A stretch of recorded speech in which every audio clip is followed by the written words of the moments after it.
parliamentarian agrees his argument, this could be used a couple more times over the next year or so.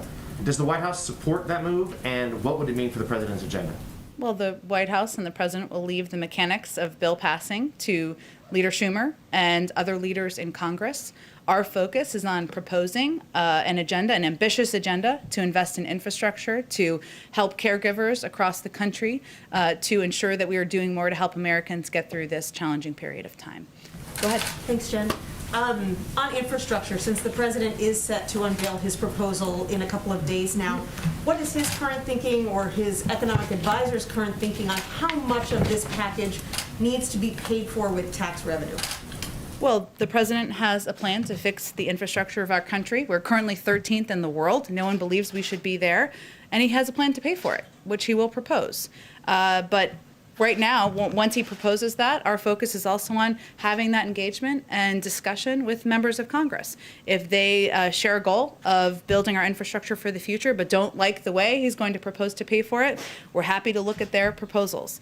If they don't want to pay for it, I guess they can propose that too. Maybe they don't support infrastructure spending. So the president has an ambitious goal. The most important thing is to figure out how to put forward the investments in our that are much needed in our infrastructure. What's irresponsible is not to address the urgent needs of that investment, but the means and mechanisms of paying for it. We look forward to presenting his plans, but also hearing proposals for others who may have a difference of view. Is there a concern that if you don't pay for enough of it, that it'll have a drag on the economy, specifically by increasing the debt and deficit? Well, again, he's going to have a plan to pay for it. I'm sure that if there are proposals out there that are differing from his in terms of what they will cover, we'll have that discussion. But he, of course, believes that investing in our infrastructure, continuing to create good-paying union jobs is front and center. But he also believes that we have an opportunity to rebalance, to address our tax code that is out of date, and some could pay more in our country that are not currently. And on that front, just a clarification, last week you said the tax increase threshold for the president is $400,000 a year, both for individuals and households. Is that correct? Yep. And what does the White House say to moderates who might be concerned that hiking the corporate tax rate to, say, 28% will be a drag on growth? We haven't seen evidence in that from economists, but if they have alternative proposals to how to pay for investing in our nation's infrastructure, rebuilding our roads and our railways, and putting Americans back to work, we're happy to hear it. And then finally, on the vaccine, Andy Slavitt talked about the idea of a vaccine passport in the COVID briefing this morning. He said it's primarily going to be spearheaded by the private sector, but what's the president's position on whether, once the vaccine is more readily available, businesses should be able to tell employees who don't want to get the vaccine for whatever reason that they can't come back into the workplace, or that airlines could reject people from getting on the plane if they have decided not to get a vaccine? Well, we're going to provide guidance, just as we have through the CDC. There's currently an interagency process that is looking at many of the questions around vaccine verification. And that issue will touch many agencies, as verification is an issue that will potentially touch many sectors of society, as you have certainly alluded to. That's guidance we'll provide. We expect, as Andy Slavitt, I think, alluded to, that a determination or development of a vaccine passport, or whatever you want to call it, will be driven by the private sector. Ours will more be focused on guidelines that can be used as a basis. And there are a couple key principles that we are working from. One is that there will be no centralized universal federal vaccinations database and no federal mandate requiring everyone to obtain a single vaccination credential. Second, we want to encourage an open marketplace with a variety of private sector companies and nonprofit coalitions developing solutions. And third, we want to drive the market toward meeting public interest goals. So we'll leverage our resources to ensure that all vaccination credential systems meet key standards, whether that's universal accessibility, affordability, availability, both digitally and on paper. But those are our standards. It's currently going through an interagency process. We'll make some recommendations, and then we believe it will be driven by the private sector. And when do you anticipate those guidelines will come out? I don't have a timeline to provide you at this point, but it's obviously something we're working through, and we want to provide that clarity to the public. Go ahead. I want to talk about George Floyd. Will the president be watching or receiving updates on Derek Stravin's trial today? And has he been in touch with George Floyd's family in the lead up to the trial? Well, he certainly will be watching closely, as Americans across the country will be watching. At the time of George Floyd's death, he talked about this as being an event that really opened up a wound in the American public, and it really brought to light for a lot of people in this country just the kind of racial injustice and inequality that many communities are experiencing every single day. And he'll be watching it closely. He'll certainly be provided updates. Obviously, this is a trial that's working its way through a law enforcement or a legal process, so we wouldn't weigh in further than that. But these were events that at the time he spoke about as being just a reminder of also the need to, and it certainly impacted how he's thought about in his own government, making equity central to what we do, instituting and putting in place racial injustice and addressing racial injustice as a priority, one of the key crises that he believes he is facing and we are all facing as a country. So it will continue to be central to what we do, and he will, of course, be watching the trial closely. Have you spoken to the family of George Floyd in the lead up to the trial? I don't have any calls to read out. He obviously spoke to them, or not obviously. For those of you who didn't follow this closely, he did speak to them last spring and spoke at the time and commented at the time about their grace. And I know he conveyed that, and he was just impressed by their courage, and he continues to believe that. You said it redoubled his commitment to advancing racial justice in this country. He also committed to creating this National Police Oversight Commission during his first 100 days in office. Has that been created yet? Is that still on track to being created? Well, we're encouraged first by the interest and engagement by members of the House and Senate in the George Floyd bill, which is making progress, and there's discussions that are active at this point in time. That's really where our focus is going to be at this moment. We believe that, and he believes, I should say, that it is imperative to put in place in order to rebuild trust among communities, that there needs to be accountability and there needs to be systems in place to ensure that, and laws changed to ensure that that can be carried out.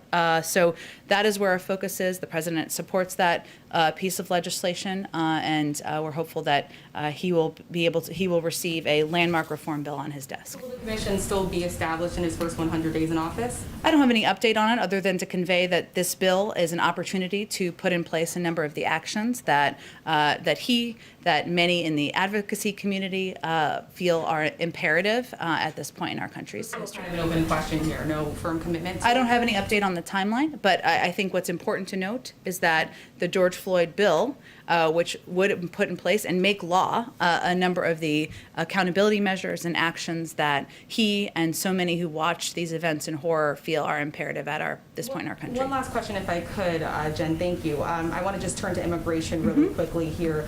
President Joe Biden has said that surges like this happen every year. We know that these cycles do happen. Axios is reporting that they have received documents that show the surge of minors coming to the southern border is expected to last 7 or more months. I just got back from the border. I spoke with Texas state troopers who said they have never seen this many unaccompanied minors crossing the United States border. Are you guys tracking that timeline for this current surge, that it's going to last 7 months or more?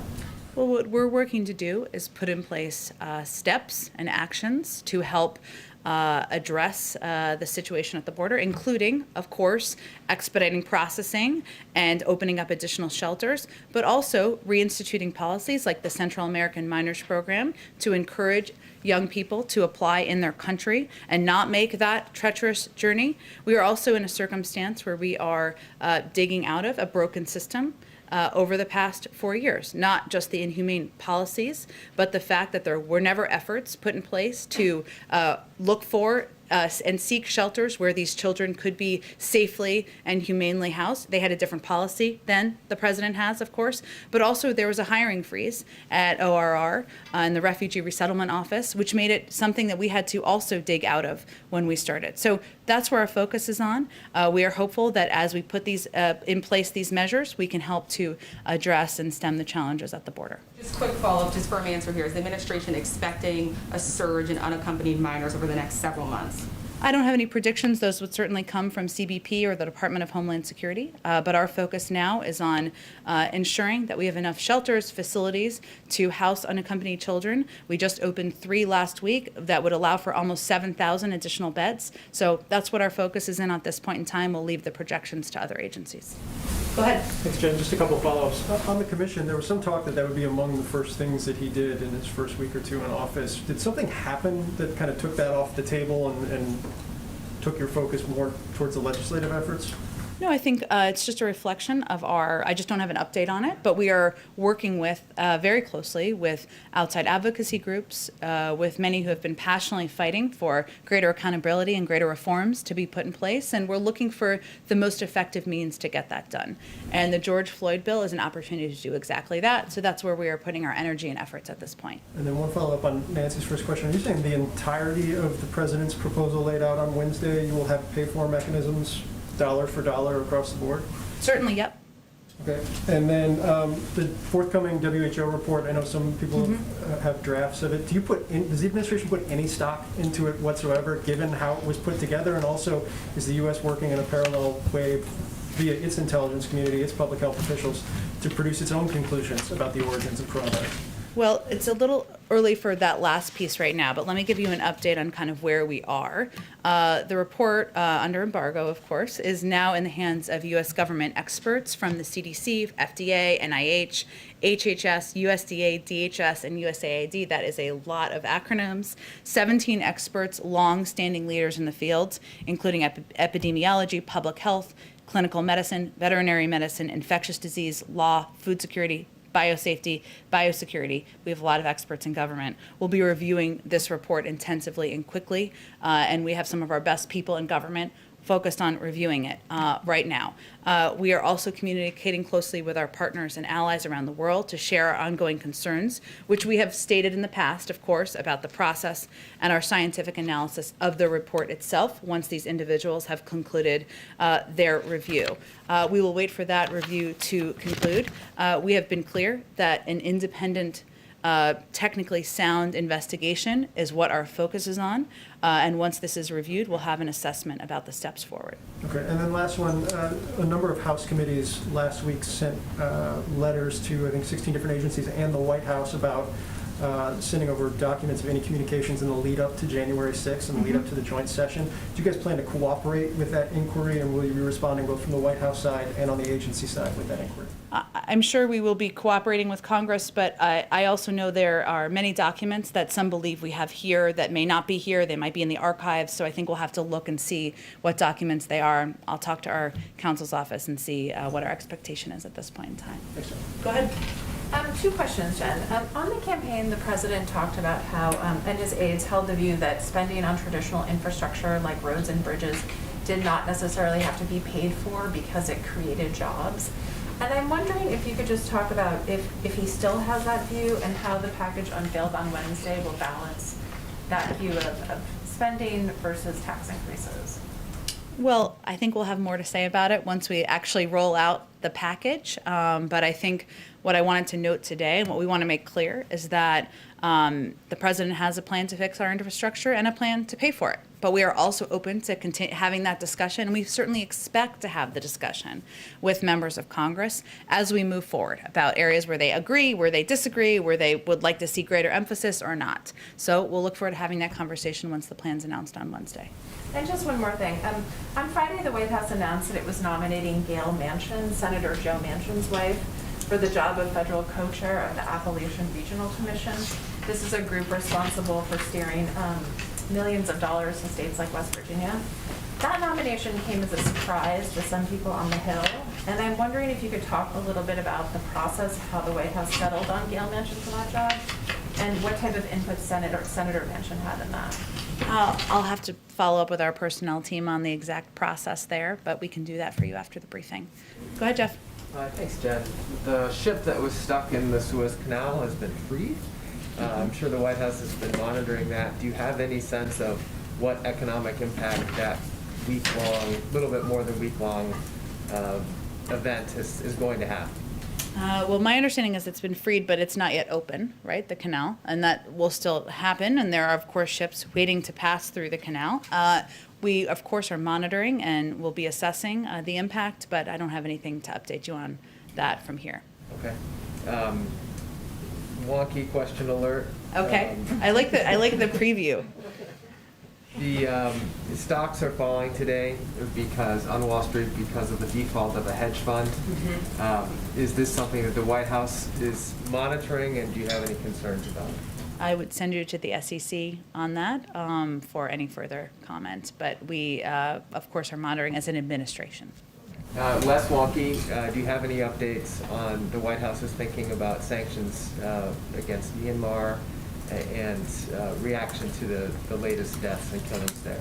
Sure. Let me give you a reaction, and also because we haven't talked about this that much in here recently, an update on some of our recent actions.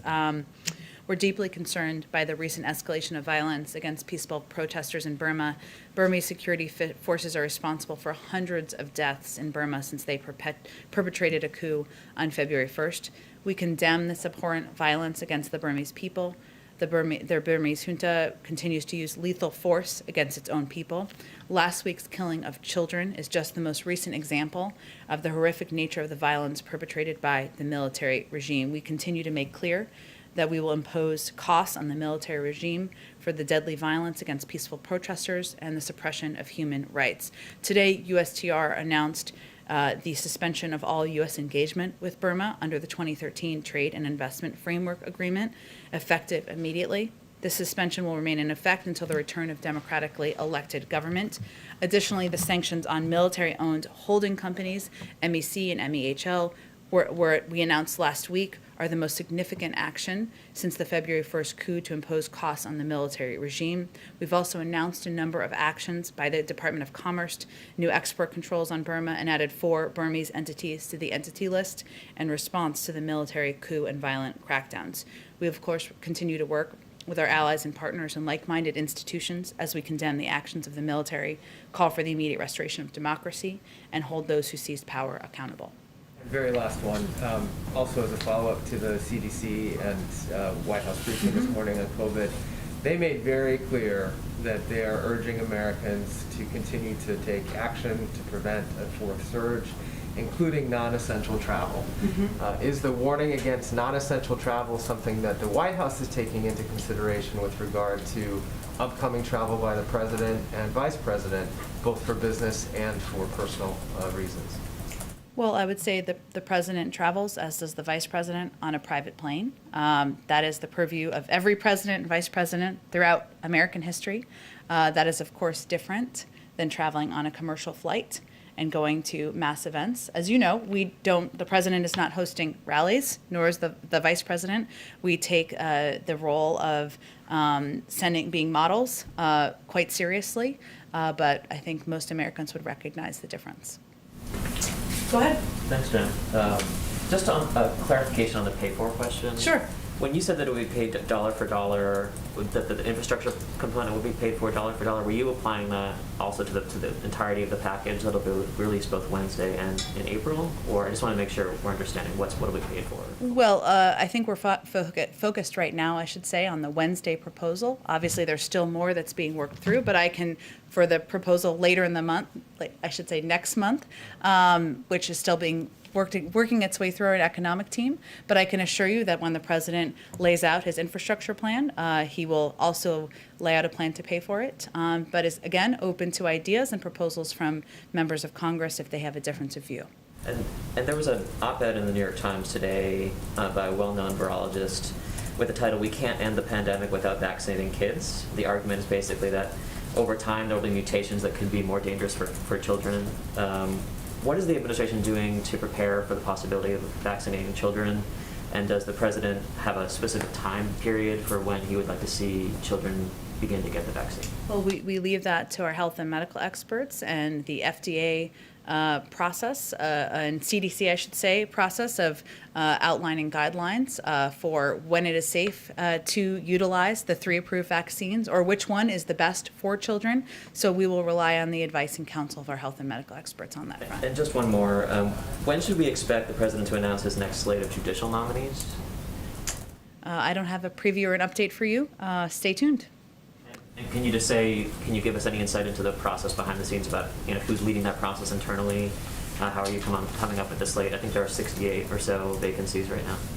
I can convey that the president wants to nominate people who are qualified, who have a breadth of experience, who bring perspective to these roles, and obviously he seeks to meet his own bars of diversity when he's nominating any individuals to serve in his administration. But we'll look forward to discussing further at the point when we're ready to announce nominees.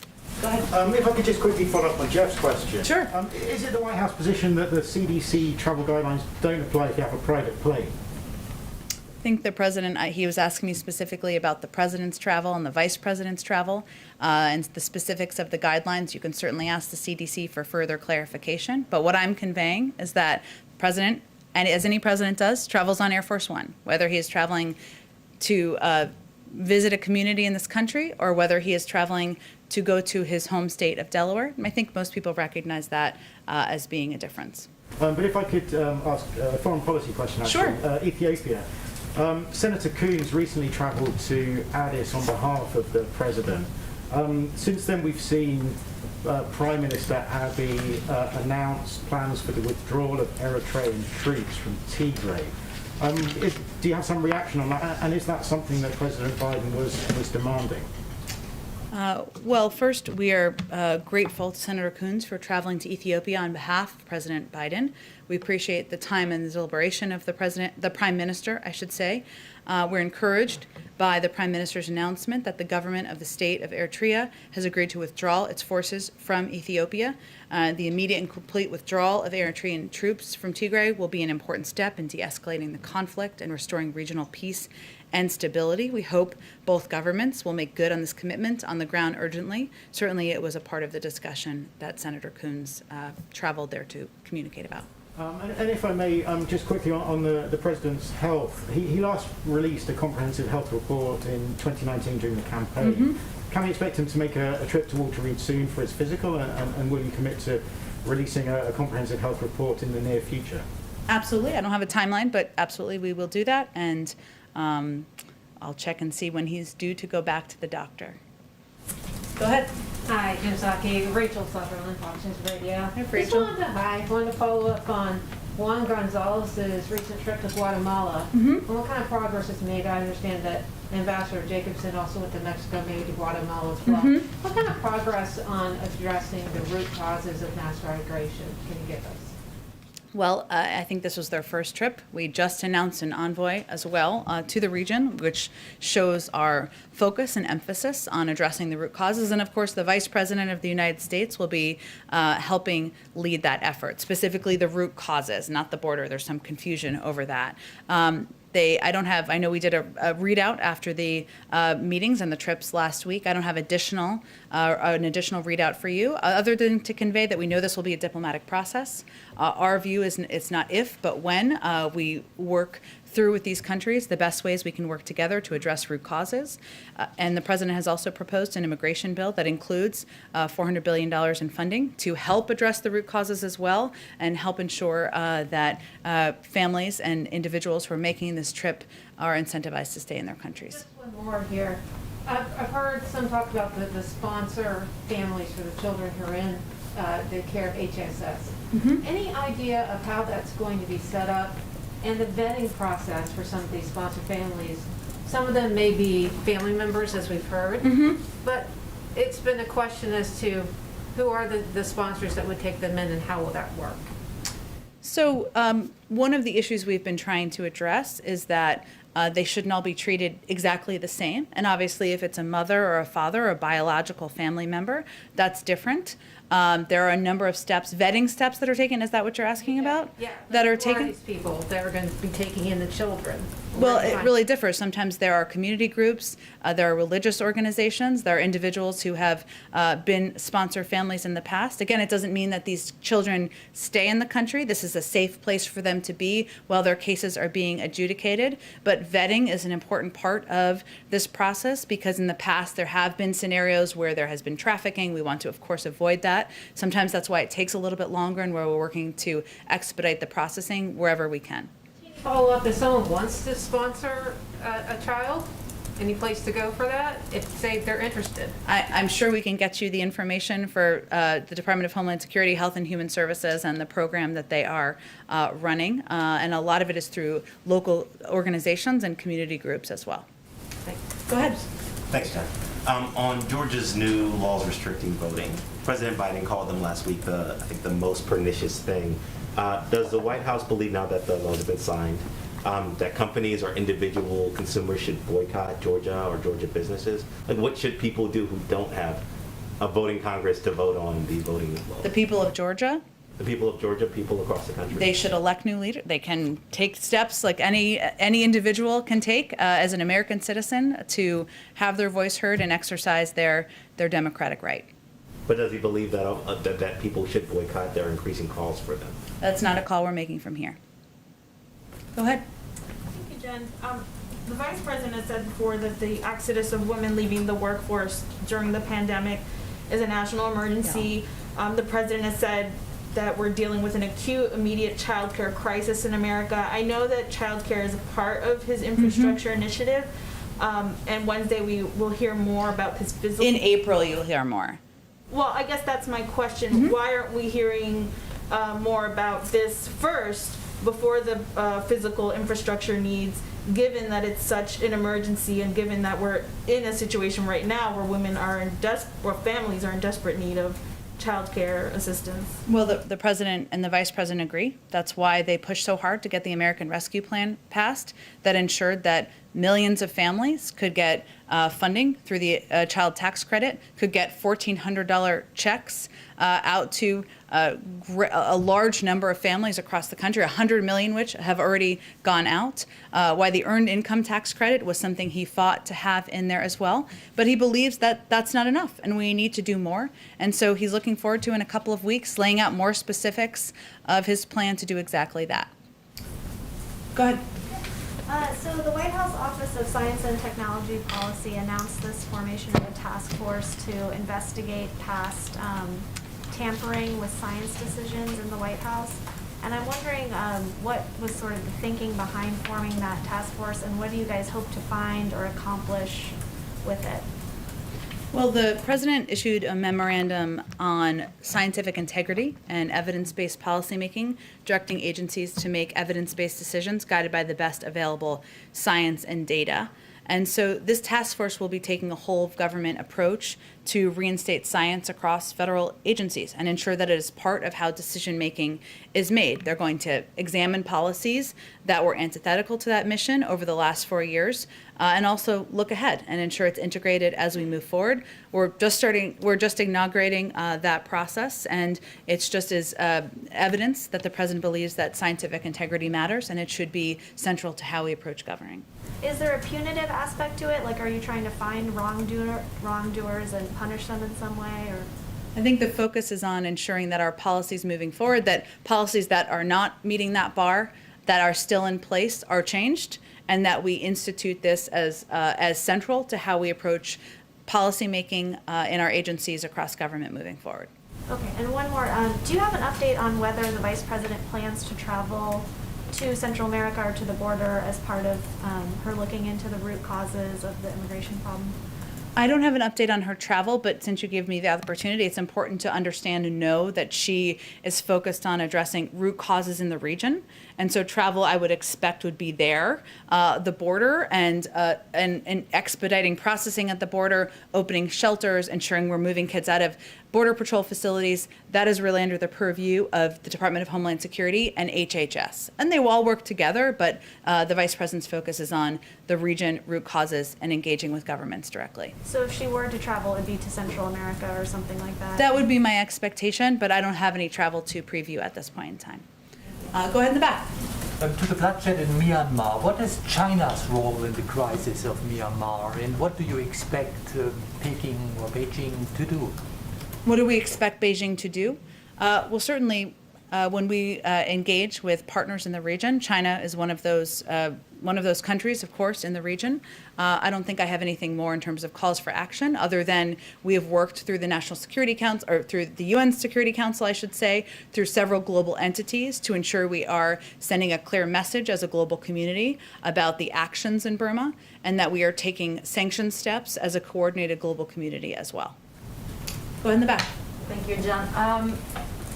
Two foreign policy questions Sure. and a third one for a colleague. On Yemen, U.S. Envoy Linder King is currently in Oman and having discussions in order to promote a lasting peace and ceasefire in Yemen. How are these discussions have been going? Well, I know that he's spent a fair amount of time on these discussions and working on addressing and stemming the humanitarian crisis, but also working toward some element of a ceasefire, of course, in the region. I would point you to the State Department, where he works directly for any update on the discussions. We're, of course, receiving updates here as well. And the second one is on Iran. Now that they've signed this long-term agreement with China, does the administration still have the same policy towards Iran, especially in terms of returning to the nuclear deal? And is the president willing to partially lift some sanctions on Iran in exchange of its return to the nuclear deal? That's not under consideration. We remain hopeful and focused on returning to a diplomatic approach in partnership with members of the P5+1. China is, of course, a member of that. And we, of course, will take a look at and ensure that any sanctions that need to be implemented would be as it relates to this package. But we haven't looked at the specific agreement yet at this point in time. So our approach remains the same, and nothing has changed about our approach. The president said that he's been concerned about it for years. What did he mean by that, and how concerning is this for the administration? Concerned about, I know he was asked a question yesterday. Between China, the 25 years long-term agreement between China and Iran? Well, China has been a member of the P5+1, an important partner as it related to getting the deal passed to begin with. Certainly would be an important partner as we look ahead to a diplomatic approach. At this point in time, we're still working through those steps and don't have an update on the engagement. Thank you, Jen. And my colleague's question is on North Korea. Now that the president said that he's, quote, prepared for some form of diplomacy with North Korea. Does this include sitting with President Kim Jong-un? I think his approach would be quite different, and that is not his intention. Thank you. Thank you. Thanks, everyone. Okay. Thank you.